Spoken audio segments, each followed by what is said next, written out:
امام کائنات محمد رسول اللہ صلی اللہ علیہ وسلم فرماتے ہیں صحیح بخاری کے اندر کہ میں جا رہا تھا تو مجھے آواز آئی، میں نے اوپر دیکھا، آسمان اور زمین کے درمیان وہی فرشتہ جو غار حرا میں میرے پاس آیا، وہی فرشتہ جب میں نے دیکھا تو اللہ کے نبی صلی اللہ علیہ وسلم فرماتے ہیں میں گھبرا گیا، میں فوراً غار میں پہنچا تو اللہ کے نبی صلی اللہ علیہ وسلم جب غار میں تشریف لے گئے تو گھر میں جا کر گھر والوں سے کہنے لگے مجھے کمبل اڑا دو، مجھے کمبل اڑا دو۔ تو اللہ کے نبی صلی اللہ علیہ وسلم فرماتے ہیں پھر وحی کا یہ سلسلہ جاری ہوا، یا ایھا المدثر، اے کمبل اوڑھنے والے، قم فانذر۔ یہ قرآن مجید کی دوسری وحی ہے۔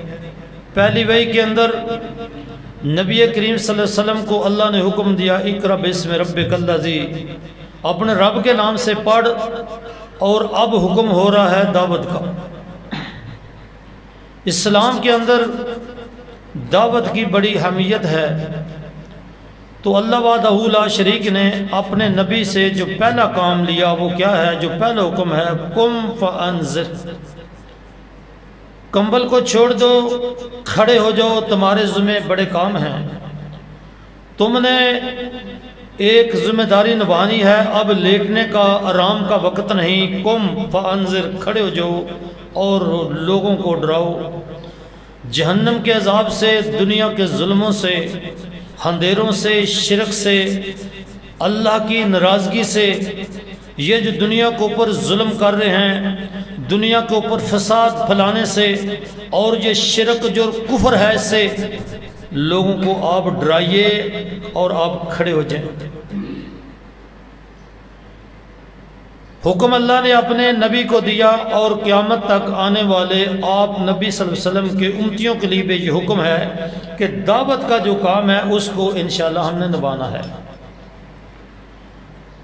تو دعوت کے کام کو نبھانے کے لیے اللہ وحدہ لا شریک نے چند ایک سورہ المدثر کے اندر داعی کی خوبیوں کا ذکر فرمایا ہے۔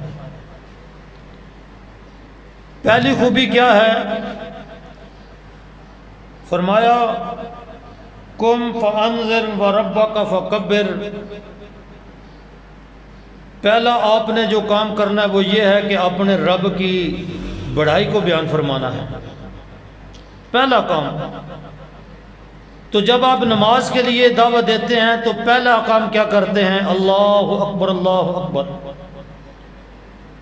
تو اللہ کی بڑائی کو بیان کرنا، دنیا کے کسی ظالم کے سامنے ڈرنا نہیں، کسی بدمعاش کی بدمعاشی سے، کسی ظالم کے ظلم سے تم نے نہیں ڈرنا۔ وَرَبَّكَ فَكَبِّرْ، کھڑے ہو جائیں، اور کائنات کے اندر یہ دعوت کا کام کرنے کے لیے پہلی چیز کیا ہے کہ اپنے رب کے علاوہ اور کسی کا خوف اپنے دل کے اندر نہیں رکھنا۔ آج اس دنیا کے اندر بدعات ہے، شرک ہے، آج اس دنیا کے اندر، اسلام کے اندر جو میرے بھائیوں ہم بدعات کو دیکھ رہے ہیں، یہ لوگوں کے ڈر کی وجہ سے، بھوک کے ڈر کی وجہ سے، آج یہ دنیا کے اندر لوگ ڈر ڈر کے بدعتیں کرتے ہیں۔ اللہ کے نبی صلی اللہ علیہ وسلم کے دین کو بدلا جا رہا ہے، لوگوں سے ڈرتے ہیں کہ اگر میں نے یہ کام نہ کیا لوگ ناراض ہو جائیں گے، یا لوگوں کا یہ خوف ہے وہ مجھے بستی سے نکال دیں گے۔ اور پھر جب نصیحت کی جاتی ہے تو لوگ کہتے ہیں مولوی صاحب پھر دنیا کو بھی تو چلانا ہے، دنیا داری کا مسئلہ ہے۔ تو اللہ وحدہ لا شریک نے جو پہلی ایک داعی کی خوبی بیان فرمائی ہے وہ کیا ہے؟ وَرَبَّكَ فَكَبِّرْ، پوری کائنات کو چھوڑیے، اپنے رب سے ڈریے، اور جو اللہ کو حکم ہے اس کے مطابق اپنی زندگی کو بسر کرنا ہے۔ آج کیا ہے؟ آج دعوت دینا یہ کام غلط ہے، ایسا نہیں کیا جائے، ایسا نہ کریں، کہتے ہیں کیا کریں، محلے والوں کا خوف ہے، برادری کا ڈر ہے، دنیا کیا کہے گی، میں کیسے بچوں گا اگر میں نے یہ کام نہ کیا؟ بے شک وہ کام صریح قرآن کے خلاف ہو اور رسول اللہ علیہ وسلم کی حدیث کے خلاف ہو، دل کے اندر ایک ایسا ڈر ڈالا ہوا ہے۔ آج ہر انسان ڈرا ہوا ہے، کبھی بھوک سے ڈرتا ہے، رشوت لیتا ہے، کبھی بھوک کے ڈر سے میرے بھائیو سود کھاتا ہے، بھوک کے ڈر سے نماز کو چھوڑ دیتا ہے، میرے پاس وقت نہیں کہ میں اللہ کی عبادت کروں۔ فرمایا پہلی دعوت کیا ہے؟ وَرَبَّكَ فَكَبِّرْ۔ پوری کائنات کے اندر نہ کسی کا خوف ہے نہ کوئی لالچ ہے، پہلا کام جو آپ نے کرنا ہے وہ کیا ہے؟ اپنے رب کی تسبیح بیان کرنی ہے، اپنے رب کی کبریائی کو بیان کرنا ہے۔ اور یہی بات جب آپ نے توحید کی دعوت دی، کافروں نے آگے سے رکاوٹیں ڈالی، جب کامیاب نہ ہوئے تو لالچ دیا۔ ابو جہل نے کہا بھتیجے اگر تو حکومت چاہتا ہے تو پورے عرب کے اندر آپ کو حکمران بناتے ہیں، اگر مال چاہیے تو آپ کے قدموں میں ڈھیر کرتے ہیں، اگر کسی عورت سے نکاح کرنا چاہتا ہے تو جس خوبصورت لڑکی کی طرف اشارہ کرے ہم تمہارا نکاح کر دیتے ہیں۔ اللہ اکبر کبیرہ۔ نبی کریم محمد رسول صلی اللہ علیہ وسلم فرماتے ہیں کہ سورج کو میرے دائیں ہاتھ پر رکھ دیا جائے اور چاند کو بائیں ہاتھ پر، میں محمد کمپرومائز اسلام کے اندر نہیں کروں گا۔ میرا ایک ہی اعلان ہے اور وہ دعوت کا پہلا اعلان ہے، اور وہ انسانیت کی پیدائش کا یہی مقصد ہے۔ وَرَبَّكَ فَكَبِّرْ۔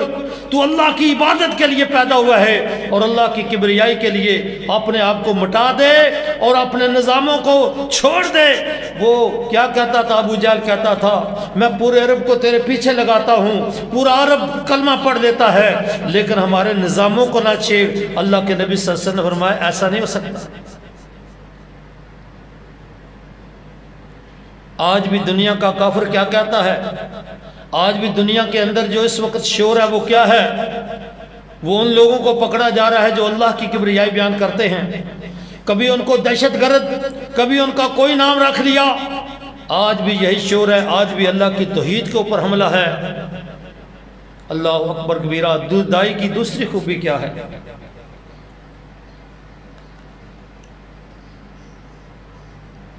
وَثِيَابَكَ فَطَاهِرْ۔ اپنے کپڑے جو ہیں نا ان کو پاک رکھ۔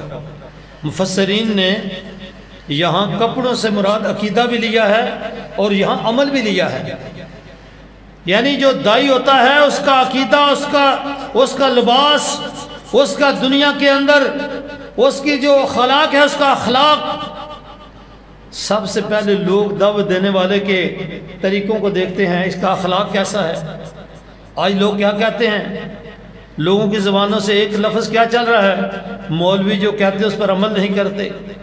یہ وہ بات ہے کہ جو بات کہنی ہے، جو بات تیری زبان سے نکلنی ہے، پہلے یہ عقیدہ بنا لے۔ اور اسی لیے امام کائنات محمد رسول صلی اللہ علیہ وسلم نے اس پر عمل کیا تو عرش والے رب نے قرآن نازل کر دیا، لَقَدْ كَانَ لَكُمْ فِي رَسُولِ اللَّهِ أُسْوَةٌ حَسَنَةٌ۔ کائنات کے لوگوں تمہاری زندگی کے اندر اللہ کے نبی صلی اللہ علیہ وسلم کی زندگی بہترین ایک نمونہ ہے۔ آپ شادی کرنا چاہتے ہیں، وفات کا مسئلہ ہے، مجلس کا مسئلہ ہے، رات کو سونے کا مسئلہ ہے، جاگنے کا ہے، کسی ہمسائے کے ساتھ سلوک کیسے کرنا ہے، مال کیسے کمانا ہے، خرچ کہاں کرنا ہے، لوگوں کے ساتھ کیسے برتاؤ کرنا ہے۔ کوئی بھی ایسا دنیا کے اندر عمل نہیں ہے جس کے اندر محمد رسول صلی اللہ علیہ وسلم کی سیرت، آپ کا کردار اور آپ کو اس میں موجود نہ ہو۔ تو فرمایا سب سے پہلا حکم اللہ کی کبریائی ہے، اور دوسرا کیا ہے؟ وہ ہے اپنے کپڑوں کو پاک کر رکھنا۔ ایک ظاہری طور پر یہ عمل بھی آپ دیکھ لیں، آج ہم کسی بھائی کو کہتے ہیں نا آؤ نماز پڑھ لیں، کہتا ہے جی میرے کپڑے صاف نہیں۔ تو مومن کو کیا حکم ہے کہ اس کے کپڑے صاف ہونے چاہیے۔ ہاں اگر کسی کا کام کاج ایسا ہے تو وہ چند گھنٹے جو کام کاج کیا اس کے لیے اس کا لباس الگ ہونا چاہیے۔ ورکشاپ کے اندر ہے، زمینداری کے اندر ہے، کوئی ایسا کام ہے جس کے اندر اس کے کپڑے وہ چند گھنٹوں کے لیے صاف نہیں رہ سکتے، اس کے لیے بھی حکم ہے کہ فوراً نماز کا ٹائم ہو تو کپڑوں کو چینج کرے اور نماز کے لیے اللہ کے سامنے سجدہ ریز ہو جائے۔ آج یہ بہانہ بنا ہوا ہے میرے کپڑے پاک نہیں، صرف کپڑے کی حد تک نہیں، مفسرین نے لکھا ہے اس سے مراد انسان کا عقیدہ بھی ہے۔ جب تمہارے عقیدے کے اندر خرابی آ جائے، جب تمہارا عقیدہ اور ہو اور اللہ کی عبادت کرو اور ایسی ایسی باتیں انسان کی زبان سے نکل رہی ہیں، محمد رسول صلی اللہ علیہ وسلم نے فرمایا انسان کو پتہ نہیں ہوتا، پتہ نہیں چلتا کہ وہ ایک بات کو بڑا ہلکا سمجھ رہا ہوتا ہے، وہ بات کرتا ہے اور اس کے سارے اعمال جو ہیں وہ ضائع ہو جاتے ہیں۔ میں اس کی ایک مثال پیش کرتا ہوں۔ یہ جو آج کل یہ موسم ہے نا، یہ گندم کا موسم، اس کے اندر جو ہوا چلتی ہے جس پر اللہ کا کنٹرول ہے، ہمارے علاقے میں لوگ کہتے ہیں شاہ راما چل رہا ہے، ایک بھائی ہوا چلاتا ایک روکتا ہے۔ میرے بھائیو اگر یہ عقیدہ ہے تو پھر یاد رکھنا اللہ کی قسم، پھر نہ تیری نماز نہ روزہ نہ زکوٰۃ نہ حج، ہوا کو چلانے والا، سورج کو چلانے والا، بارش کو برسانے والا اور بارش کو روکنے والا اور تجھے پیدا کرنے والا، موت دینے والا، روزی دینے والا، آسمان کو تھامنے والا، زمین سے انگوریاں نکالنے والا، زمین میں پانی کا نظام، نہریں اور دریا چلانے والا، کائنات کے رب کی قسم وہ ایک اللہ ہے۔ یہ ہے اپنے کپڑوں کو صاف رکھنا۔ شاہ رحمہ چل رہا ہے، فلان چل رہا ہے، ہم نے شرک کو کیا سمجھا ہے؟ امام بخاری نے اللہ کے نبی صلی اللہ علیہ وسلم کی اس حدیث کو جو اللہ نے آپ کو وحی کے ذریعے بتایا، بنی اسرائیل کے اندر دو بندے سفر کر رہے تھے اور وہ ایک انجان علاقے سے گزر رہے تھے، تو اس علاقے کے اندر ایک کوئی بت تھا، لوگ جہاں سے وہ گزرتے تو اس سے لوگ زبردستی نیاز لے کر کہتے کہ اس پر کچھ چڑھا کے جانا ہے۔ تو وہ مسلمان تھے، مومن تھے، انہوں نے کہا بھائی ہمارے پاس کچھ نہیں ہے۔ انہوں نے کہا کچھ بھی نہیں ہے، انہوں نے کہا مسافر ہیں، اصل میں بہانہ ہی کر رہے تھے کہ ہمارے پاس کچھ نہیں، ہم خالی ہاتھ ہیں، مسافر ہیں۔ انہوں نے ضد کی، کہنے لگے ایک مکھی پکڑو اور اس کو اوپر چڑھا دو۔ جب ضد کی، سختی کی، ایک نے مکھی کو پکڑا اوپر چڑھا دیا، دوسرے نے اس سے بھی انکار کیا۔ امام بخاری رحمت اللہ علیہ نے صحیح بخاری کے اندر عنوان باندھا ہے، ایک مکھی کی وجہ سے ایک جنت میں چلا گیا اور ایک جہنم کے اندر چلا گیا۔ ہم نے کیا سمجھا عقیدہ کیا ہوتا ہے؟ عقیدہ کسے کہتے ہیں؟ ہم نے اتنی بات سمجھی، مذاق مذاق میں قرآن کی توہین، اللہ کے نبی صلی اللہ علیہ وسلم کی سنت کی توہین، دنیا کے نظام کے اندر ہم ایسے جکڑے ہوئے ہیں، ہمیں کوئی پرواہ نہیں قرآن کیا کہتا ہے، حدیث کیا کہتی ہے، اپنی مرضی ہے، صبح بھی شام بھی، خوشی میں غمی میں، مال کمانے میں، کھانے میں، سونے میں، جاگنے میں، چلنے میں۔ اللہ اکبر کبیرہ۔ میرے بھائیو مفسرین نے یہ بات وضاحت فرمائی ہے، یہاں کپڑوں سے مراد کپڑے بھی، لباس بھی ہے، اور یہاں لباس محمد رسول صلی اللہ علیہ وسلم کے طریقے پر بھی ہے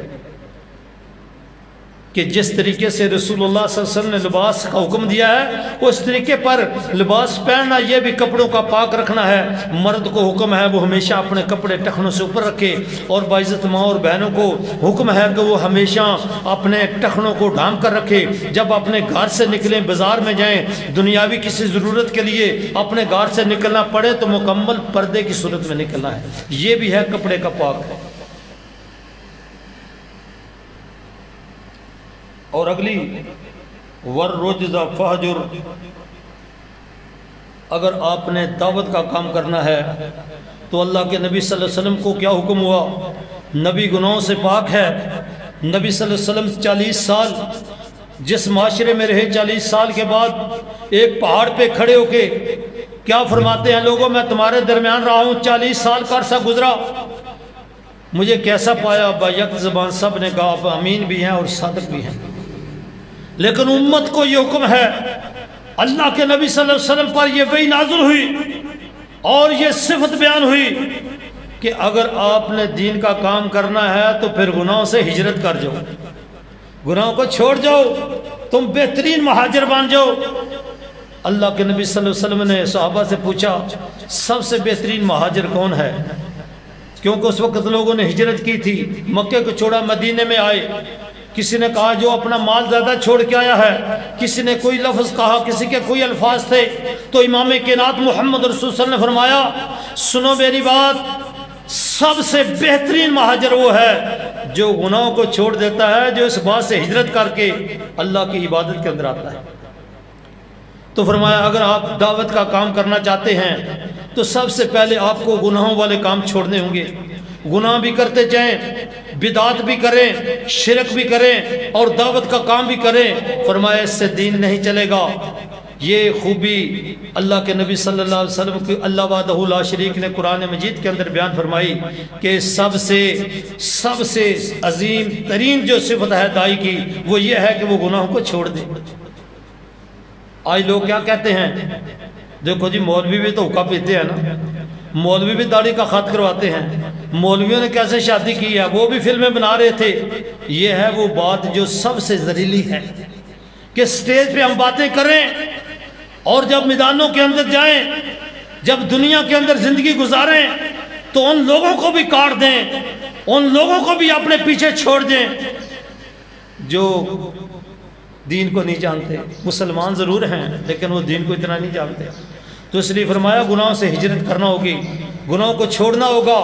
جب آپ گناہوں کو چھوڑ دیں گے، اللہ اکبر کبیرہ، پھر آپ کی دعوت پر، پھر آپ کے اندر یہ خوبی آ جائے گی، پھر آپ اللہ کے دین کی دعوت دینے کے قابل ہو جائیں گے۔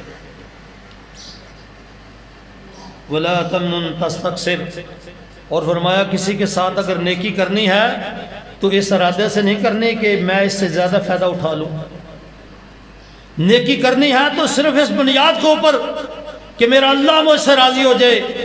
بڑے سے چھوٹے سے ہمسائے سے جو بھی نیک سلوک کرنا ہے، جو بھی اس کی امداد کرنی ہے، جو بھی مدد کرنی ہے، اس صورت میں کرنی ہے کہ میں مجھ سے میرا اللہ راضی ہو جائے۔ اللہ اکبر کبیرہ۔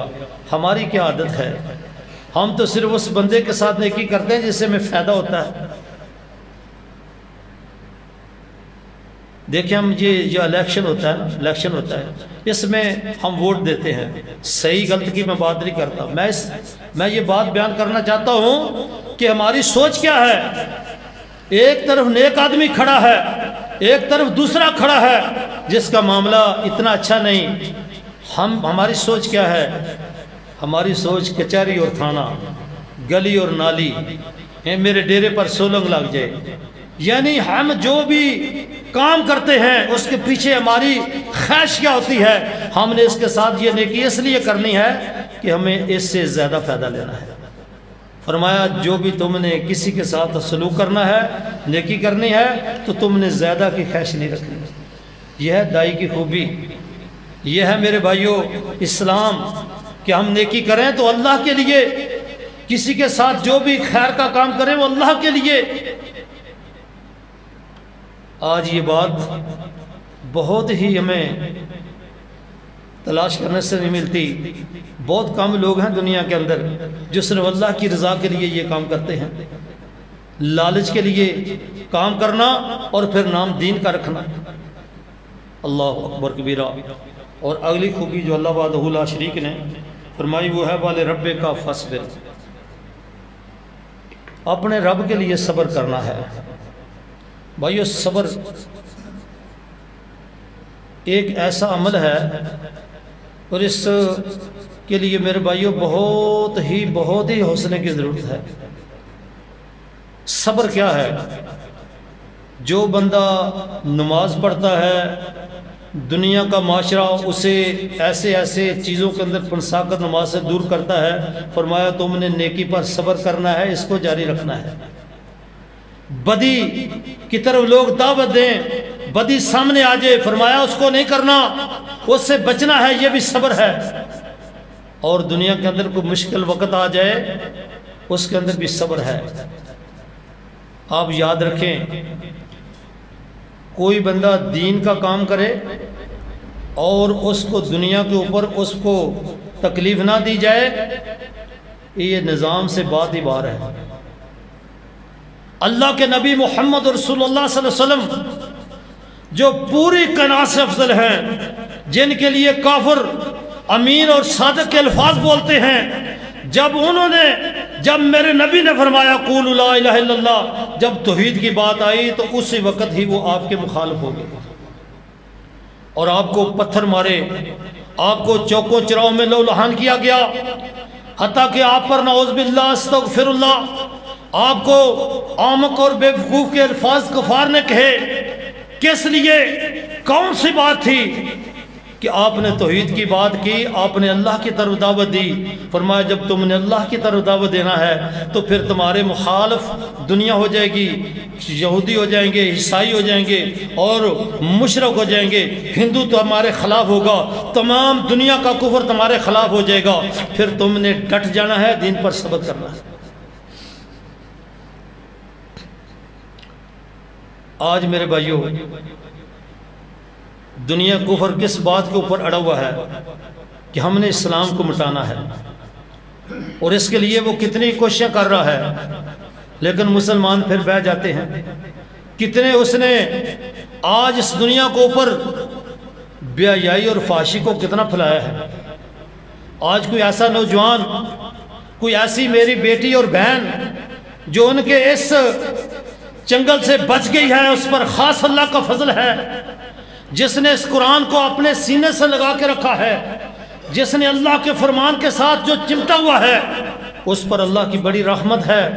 آج یہ میرے بھائیوں یہ موبائل کے اندر یہ پوری دنیا کے بے حیائی اور فحاشی اور اتنا گند ہے جو انہوں نے ہمیں دے دیا. کس لیے؟ اللہ کی قسم یہ قرآن چھیننے کے لیے، اور قرآن ہم سے چھین لیا گیا ہے. گھروں میں موجود ہے لیکن آج گھروں میں قرآن موجود ہے لیکن قرآن پڑھنے والے اللہ ماشاءاللہ بہت کم گا رہے ہیں، باقی ہم سے چھین لیا گیا ہے. ہمارے سامنے VCR ہے اور جناب یہ بے حیائی اور ٹیلی ویژن، یہ سارے نظام چل رہے ہیں. ہم نے اسلام کے اوپر صبر نہیں کیا، ہم رکے نہیں، ہم مسجد میں نہیں آئے، ہم ان ڈراموں کے پیچھے لگ گئے. تو اسلام کے اندر جب تکلیف آئے، جب اسلام کے سامنے رکاوٹیں پیش ہوں، اور یہ کیا چاہتے ہیں؟ اللہ وحدہ لا شریک نے قرآن مجید کے اندر فرمایا یریدون لیطفئوا نور اللہ بافواہہم واللہ متم نورہ ولو کرہ الکافرون. یہ کافر چاہتے ہیں ہم اپنی پھونکوں سے یہ جو روشنی ہو رہی ہے نا، یہ قرآن کی روشنی، اس کو اپنے پھونکوں سے بجھا کے رکھ دیں. آج وہ کس حد تک کامیاب ہیں؟ آج ان کی کامیابی کیا ہے؟ ایک طرف اللہ کا قرآن ہے، ایک طرف نبی کا فرمان ہے، اور ایک طرف یہ بے حیائی اور فحاشی ہے. اور دیکھیں نوجوان نسل کس طرف رخ کر رہی ہے. جو اللہ کے دین کی طرف ہے الحمدللہ وہ صحیح راستے پہ. اور آج ہم نے دیکھا ہے کتنے مسلمان ہیں. یہ رمضان المبارک کا مہینہ یہ قریب ہی گزرا ہے، مسجد کے اندر کتنی رونق تھی. اس رمضان المبارک کے اندر، رمضان کے اندر یہ جمعۃ المبارک کے اندر کتنی نفری ہوتی تھی. کہاں گئے وہ لوگ؟ کدھر ہیں وہ لوگ؟ صبر نہیں کر سکے. اور میرے بھائیوں اگر صبر کی مثالیں لینی ہیں تو صحابہ کرام رضوان اللہ علیہ اجمعین کی میں آپ کے سامنے ایک دو مثالیں رکھتا ہوں. آج ہم کو دین سے دور کس لیے کیا گیا؟ ہمارے سامنے دنیا کو رکھ دیا، ہم نے دین چھوڑا، دنیا کے پیچھے بھاگے. اور جب اللہ کے نبی صلی اللہ علیہ وسلم پر لوگوں ایمان لائے، کفار نے آپ ان کی مخالفت کی، اتنا ظلم کیا، لیکن ایک بھی آپ کو ایسی مثال نہیں ملے گی کہ ان کافروں کے ظلم کی وجہ سے اللہ کے نبی صلی اللہ علیہ وسلم کے کسی ایک صحابی یا ایک صحابیہ نے اسلام کو چھوڑا. سیدہ سمیہ رضی اللہ تعالیٰ عنہ، دشمن نے ابو جہل نے اسلام سے روکنے کے لیے بڑی بڑی تکلیفیں دی، تو اللہ کی اس بندی نے، نبی صلی اللہ علیہ وسلم کی صحابیہ نے صبر کیا اور ڈٹ گئی. اس نے آخری عمل کیا کیا؟ 2 اونٹ منگوائے، ایک ٹانگ کو ایک اونٹ کے ساتھ، دوسرے کو دوسرے کے ساتھ باندھ کر یہ اس نے اس پر آخری حملہ کیا. کیا کہنے لگا؟ سمیہ بتاؤ محمد رسول صلی اللہ علیہ وسلم کے دین پر چلنا چاہتی ہو یا ہمارے دین پر؟ وہ گھبرائی نہیں. جب اللہ کے دین پر بندہ مضبوط ہوتا ہے تو وہ کفار کے نظاموں سے گھبراتا نہیں، کفار کے ظلموں سے پھر نہیں گھبراتا. ابو جہل کو جواب نہیں دیا، آسمان کی طرف منہ کر کے اللہ سے مخاطب ہو کے کہتی ہے اللہ ایک طرف سمیہ کی زندگی کا مسئلہ ہے اور ایک طرف محمد کے دین کا مسئلہ ہے. اور کہا اشہدو اللہ الہ الا اللہ وحدہ لا شریک لہ واشہدو ان محمدًا عبدہ ورسول۔ اونٹ چلے اور اس کے دو ٹکڑے ہو گئے، لیکن یہ ثابت کر گئی کہ صبر اس طرح کرنا ہے جان چلی جائے لیکن محمد رسول اللہ صلی اللہ علیہ وسلم کا دین نہ جائے۔ آج جو کفار نے ہمارے سامنے جو چیزیں پیش کی ہیں، وہ کون سا وہ کافر ہے، کون سا یہودی ہے جس نے تمہارے اوپر ایک کلاشنکوف کو تان کر تجھے اللہ کے نبی صلی اللہ علیہ وسلم کی سنت کو کاٹنے کا، امام میں داخل ہونے کا حکم دیا ہے؟ صرف ایک خیش ہے، نبی کی سنت سے نفرت دوائی گئی ہے۔ تو ایک نوجوان اپنی جیب سے پیسے نکال کے کیا کہتا ہے، میری اس داڑھی کو جو نبی کی سنت ہے کاٹو، اس کو میں اپنے قدموں کے اندر روندنا چاہتا ہوں۔ اور پھر اپنی زبان سے وہ نہیں کہتا میں کافر ہو گیا ہوں، لیکن وہ یہ ایسی گستاخیاں کر رہا ہے، ایسی گستاخیاں کر رہا ہے کہ رب کا قرآن پھر اس کے اوپر بول رہا ہے۔ رب کا قرآن کہتا ہے یا ایھا الذین آمنو، اے لوگوں جو ایمان لے آئے ہو، جو کلمہ پڑھنے والے ہو، جمعہ پڑھنے والے ہو، عید پڑھنے والے ہو، قربانی کا جانور ذبح کرنے والے ہو، صبح شام اللہ کا نام لینے والے ہو، لما تقولون ما لا تفعلون، وہ بات اپنی زبان سے کیوں کہتے ہو جس پر تمہارا عمل ہی نہیں ہے؟ زبان سے کہتے ہو محمد اللہ کے رسول ہے، اور عمل سارا اپنی مرضی کا، دن بھی مرضی، رات بھی مرضی، کھانا بھی مرضی سے، سونا بھی مرضی سے۔ ایک بھی ایسی بات نہیں کہ میں اللہ کے نبی صلی اللہ علیہ وسلم کے طریقوں پر زندگی گزار لوں، لباس مرضی کا، چہرہ مرضی کا، بال مرضی کے۔ آج نوجوانوں کو دیکھیں، ان کی ہیئر کٹنگ کیسی ہے؟ ان کی ہیئر کٹنگ اور عیسائیوں کی ہیئر کٹنگ ایک ہے۔ اور یہ کتنا بڑا جرم ہے۔ اگلی آیت کے اندر فرمایا کابر مقتا عند اللہ ان تقولوا ما لا تفعلون، اللہ کو یہ بات بہت ہی ناپسندیدہ ہے، بہت ہی کابرہ، بہت ہی بڑی ناپسندیدہ ہے کہ بندہ بات اور کرے اور اس کا عمل اور ہو۔ بات تو ہم نے سچی کی، اس کلمے سے بڑا کوئی کلمہ نہیں، لا الہ الا اللہ محمد رسول اللہ، اللہ کے علاوہ کوئی الہ نہیں، محمد اللہ کے رسول ہیں۔ یہ بہت بڑی بات ہے، یہ سچا کلمہ ہے، لیکن اگر ہم اس پر عمل نہیں کرتے تو اللہ کیا فرماتے ہیں، کابر مقتا عند اللہ ان تقولوا ما لا تفعلون۔ تم نے یہ لفظ تو کہہ دیے، الفاظ کہہ دیے، نہ فجر کی نماز، نہ زور، نہ عصر، نہ مغرب، نہ عشاء، نہ زکوٰۃ، نہ بیت اللہ کا حج، نہ عمرہ، نہ مسجد میں آنا، نہ جمعہ، یہ سارے معاملات جب چل رہے ہیں تو اس طریقے سے چل رہا ہے، تو اللہ کو یہ بات تیری یہ کلمہ پڑھنا پھر اس وقت ناپسندیدہ ہے کہ کلمے کے بعد تو ساری اپنی مرضی کی زندگی بسر کر رہا ہے۔ یہ مقتن کا جو لفظ ہے نا، سورہ نساء کے اندر، زمانہ جہلیت کے اندر لوگ اپنی ستیلی ماں کے ساتھ نکاح کرتے تھے۔ بہت بڑا ظلم ہے، بہت بڑا ظلم ہے زمانہ جہلیت کے اندر۔ اللہ کے نبی صلی اللہ علیہ وسلم پر جب یہ قرآن نازل ہوا تو اس کے اندر اللہ وحدہ لا شریک نے منع کیا اور فرمایا مقتن عند اللہ، ستیلی ماں سے نکاح کرنا بہت بڑی ناپسندیدہ بات ہے اللہ کے۔ اور یہاں صرف اتنا نہیں، اس کے ساتھ ایک اور لفظ ملا دیا، کابر مقتن عند اللہ ان تقولوا ما لا تفعلون، بہت زیادہ ناپسندیدہ اللہ کے ہاں یہ بات ہے کہ تم وہ بات کہو جس پر تمہارا عمل نہیں۔ مؤذن کہتا ہے حی علی الصلاۃ حی علی الفلاح، نماز کی طرف آؤ اور کامیابی کی طرف۔ یہ کہتا ہے میری دکان بڑی ہے، وہ کہتا ہے اللہ اکبر، اللہ بڑا ہے، چھوڑو دنیا کے کاموں کو۔ یہ کہتا ہے نہیں، میری دکان بڑی، میری زمینداری بڑی ہے، میری تجارت کا مسئلہ ہے۔ وہ پھر یاد کرواتا ہے اشہد اللہ الہ الا اللہ، تیری پیدائش کا مقصد ہے اللہ کی عبادت، اللہ کی عبادت کے لیے تجھے اللہ نے پیدا کیا۔ یہ پھر نہیں مانتا، پھر وہ باز لگاتا ہے میں اس بات کی گواہی دیتا ہوں محمد اللہ کے رسول ہیں، ان کی رسالت کے اندر، ان کی شریعت کے اندر نماز فرض ہے، تم آ جاؤ۔ یہ پھر بھی نہیں مانتا، پھر وہ اونچی آواز سے کہتا ہے حی علی الصلاۃ، اور لوگوں سمجھ نہیں آئی میں نماز کی طرف بلا رہا ہوں، لوگ پھر نہیں آتے، پھر کیا کہتا ہے حی علی الفلاح۔ لوگوں یہ دکان، یہ تجارت، یہ تمہارے دفتر کے کام، یہ جس کو تم نے اپنے لیے کامیابی کا راز سمجھ رہے ہو، یہ نہیں، فلاح اس کے اندر ہے کامیابی، اس کے اندر اللہ کے سامنے سجدہ ریز ہو۔ تو محترم بھائیو، آج ہم ذرا اپنے آپ سے پوچھیں، جو کہتے ہیں ہمارا عقیدہ صحیح ہے، کیا یہ خوبیاں آج ہمارے اندر موجود ہیں؟ یہ 4 یہ 5 خوبیاں اللہ نے اپنے نبی سے فرمایا ہیں، اپنے اللہ کی کبریائی کو بیان کرو، اپنے کپڑے پاک رکھو اور گناہوں سے ہجرت کر جاؤ، گناہ تمہارے قریب نہ آئے۔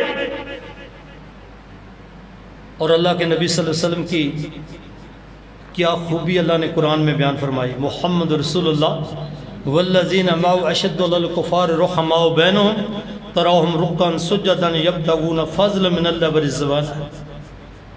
محمد رسول اللہ صلی اللہ علیہ وسلم اور ان کے ساتھی آپس کے اندر محبت کرتے ہیں، نظام کفر سے نفرت کرتے ہیں۔ گانا سننا نظام کفر ہے کہ نہیں ہے؟ کیا اللہ کے نبی صلی اللہ علیہ وسلم، آپ کے صحابہ ابو بکر صدیق، عمر، طلحہ، زبیر، علی، عثمان اور دیگر آپ کے جتنے صحابہ ہیں، میں اللہ کے قرآن پر ہاتھ رکھ کے کہتا ہوں انہوں نے کبھی گانا نہیں سنا، کبھی نماز نہیں چھوڑی۔ آج ہمارا معاشرہ تباہ ہو گیا ہے، کانوں کے اندر ٹوٹیاں۔ اور میں نوجوانوں سے رو کر پوچھ بھی لیتا ہوں، بھائی بات سنو، بیٹا بات سنو، 2 منٹ نا مجھے قرآن کی تلاوت ذرا سنا دو۔ وہ نہیں ہے تو کیا ہے، تو پھر کیا ہے؟ آپ اندازہ کریں، آپ بھائیوں سے پوچھیں، بیٹوں سے پوچھیں، بیٹا 10 منٹ کے لیے، 5 منٹ کے لیے، 2 منٹ کے لیے جو آپ یہ باتیں سن رہے ہیں نا، اس کے اندر قرآن بھی موجود ہے، رسول صلی اللہ علیہ وسلم کی حدیث بھی موجود ہے۔ 5 وقت بیٹا بات سنو، مجھے 5 منٹ یہ قرآن کی تلاوت سناؤ، واللہ آپ 50 نوجوانوں سے بات کریں گے، بلکہ اس سے بھی زیادہ سے، تو آپ کو قرآن کی تلاوت نہیں سنا سکتے۔ اور یہ جو خوبیاں اللہ وحدہ لا شریک نے ایک دائی کی بیان فرمائی ہے، یاد رکھنا یہ ساری خوبیاں اللہ کے نبی محمد صلی اللہ علیہ وسلم کے صحابہ کے اندر موجود تھی۔ امام بخاری رحمۃ اللہ علیہ نے بخاری کے اندر یہ بات لکھی ہے کہ اللہ کے نبی صلی اللہ علیہ وسلم کا ایک بھی صحابی ایسا نہیں جو بے نماز ہو۔